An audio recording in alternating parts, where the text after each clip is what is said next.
আলহামদুলিল্লাহি রাব্বিল আলামিন আর রহমানির রহিম মালিক ইয়াউমিদ্দিন। সমস্ত প্রশংসা আল্লাহ তাআলার জন্য। তিনি সৃষ্টিকুলের মালিক। তিনি পরম দয়ালু, অতি মেহেরবান। তিনি বিচার দিনের মালিক। ইয়াকা না'বুদু ওয়া ইয়াকা নাস্তাঈন। হে মালিক, আমরা তোমারই বন্দেগী করি এবং তোমারই সাহায্য চাই।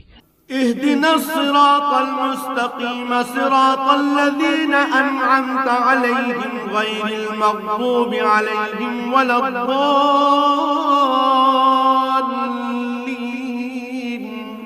তুমি আমাদের সরল ও অবিচল পথটি দেখিয়ে দাও, তাদের পথ যাদের উপর তুমি অনুগ্রহ করেছ, তাদের পথ নয় যাদের উপর অভিশাপ দেওয়া হয়েছে, এবং তাদের পথ নয় যারা পথভ্রষ্ট হয়েছে।